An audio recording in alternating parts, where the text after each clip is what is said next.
मुख्यमंत्री लाडकी बहीण योजनेचा सध्या मोठा गाजावाजा सुरू आहे।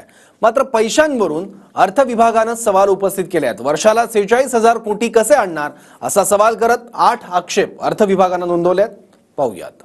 19 ऑगस्टला रक्षाबंधन आहे। आमचा प्रयत्न आहे रक्षाबंधनाच्या निमित्तानच आमच्या मायमाऊलींना त्यांच्या अकाउंटला 3,000 रुपये जुलै ऑगस्टचे द्यायचे।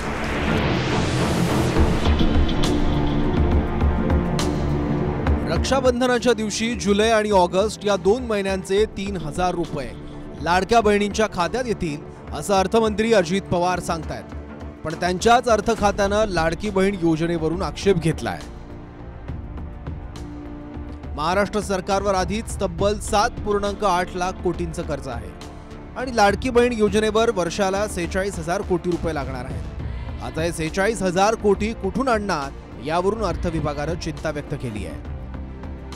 लाडकी बहीण योजनेवरून वित्त विभागाचे आणखी काय आक्षेप आहेत तेही पाहूयात। महिला बाल कल्याण विभागाअंतर्गत आधीच वर्षाला 4,677 कोटी खर्च केले जातात। सामाजिक न्याय, आदिवासी कल्याण, महिला बाल कल्याण विभागाच्याही योजना असताना परत ही योजना कशाला?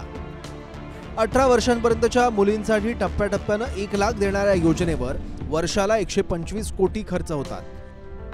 लाडकी बहीण योजनेच्या प्रशासकीय खर्चावरही अर्थ विभागाने सवाल करत वर्षाला 2,223 कोटी अवास्तव आहेत। एकाच लाभार्थ्याला 2-2 योजनांचा लाभ मिळण्याची शक्यता आहे।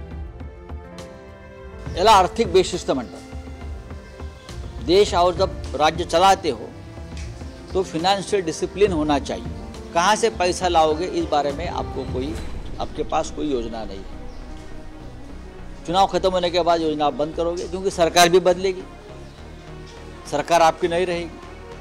तो एक प्रकार से करप्शन है। कोण अधिकारी काय बोलतो त्याची तर आम्ही माहिती घेऊच, परंतु सरकार म्हणून ही जबाबदारी आमची आहे आणि ज्या योजना आम्ही केल्यात याचे पैसे आमच्या लाडक्या बहिणींच्या खात्यामध्ये आणि त्याचबरोबर शेतकऱ्यांना त्याचा लाभ, युवकांना त्याचा लाभ देण्याचं काम सरकार करेल आणि सगळे पैशाची तरतूद केलेली आहे। वित्त विभागाने सारखं म्हणायचं असतं की पैसे कमी आहेत, पैसे कमी आहेत, पैसे कमी आहेत, पण म्हणून योजना थांबवायच्या का? संजय गांधी निराधार योजनेची पेन्शन थांबूया का? मुलींची 100% फी माफ केली त्याचे पैसे द्यायचे थांबूया का? मग आता हा विषय आला की बा महिलांना एका घरात 2 महिला असतील तर 3,000 रुपये मिळतील। 10,000 रुपयामध्ये घरं चालवणारी करोडो लोक आहेत, त्यांच्या घरामध्ये ॲडिशनल 3,000 ही मोठी दिवाळी आहे। वित्त विभागाला त्यांचं काम करू द्या, महिला बालकल्याणला त्यांचं काम करू। लोकसभेच्या निकालानंतर आणि ठीक विधानसभा निवडणुकीआधी महायुती सरकारनं मुख्यमंत्री माझी लाडकी बहीण योजना घोषित केली। अजित पवारांकडून तर या योजनेचा जोरदार प्रचार सुरू झाला। मात्र पैसा नसताना ही योजना आणली, त्यामुळे नेहमीप्रमाणे अजित पवार बहुजनांच्याच योजनांचे पैसे कापून लाडकी बहीण योजनेकडे वळवणार अशी टीका आव्हाडांनी केली। कोणी अनाउन्स केली? अजित पवारांनी ना। बजेट कोण बनवतो? अजित पवार ना। मग तेव्हा त्यांना कळलं नाही की बजेटरी प्रॉब्लेम येणार।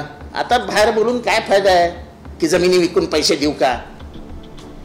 बजेट तुम्ही आणलंय ना, आता जमिनी विका नाही तर काही विका, आम्हाला काय करायचंय? तुमचं सरकार आहे, तुम्ही बघा। का जेव्हा जेव्हा तुम्हाला पैशाची कमी पडते तेव्हा तुम्ही मागासवर्गीयांच्या बजेटमधूनच पैसे काढता। हा आमचा अनुभव आहे अजित पवारांबरोबर। जेव्हा जेव्हा कट लावायचा असतो, कट ज्याला म्हणतात, तो कट फक्त तुम्ही आदिवासी, मागासवर्गीय, ओबीसी यांच्याच बजेटला लावता। तो तुमच्या एवढ्या योजना आहेत ना, शिक्षणाच्या शिष्यवृत्त्या ज्या तुम्ही बहुजन समाजाच्या अडवून ठेवल्यात त्या द्या ना। लोक शिक्षण सोडतायत, कोणी हमाली करायला निघतंय, कोणी काय करायला निघतंय, कोणी चहाचा स्टॉल टाकतंय। बाजाराच्या अर्थव्यवस्थेला चालना मिळणार आहे, कारण या आमच्या 2,48 लाख बहिणी या काय ॲमेझॉन मधून खरेदी करणाऱ्या नसतात। या सर्व आपल्या आसपासच्या बाजारातून खरेदी जेव्हा करतील तेव्हा महाराष्ट्राची एकूणच अर्थव्यवस्था बुस्टअप होईल। कर्जाचा बोजा आहे म्हणून आपण आपल्या योजना राबवायच्या नाहीत असं काही नाहीये।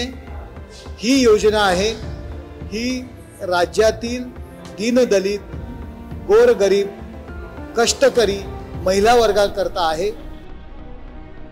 महाराष्ट्रातील जवळपास 2.5 कोटी महिलांना लाडकी बहीण योजनेचे पैसे देण्याचं टार्गेट महायुती सरकारचं आहे. येत्या 19 ऑगस्टला नोंदणी झालेल्या लाडक्या बहिणींच्या खात्यात 2 महिन्यांचे 3,000 रुपये येतील. पण उत्पन्न आणि खर्चाचा विचार केला तर पैसे कुठून येणार असा प्रश्न अर्थ विभागाचा आहे. Bureau report, TV9 Marathi.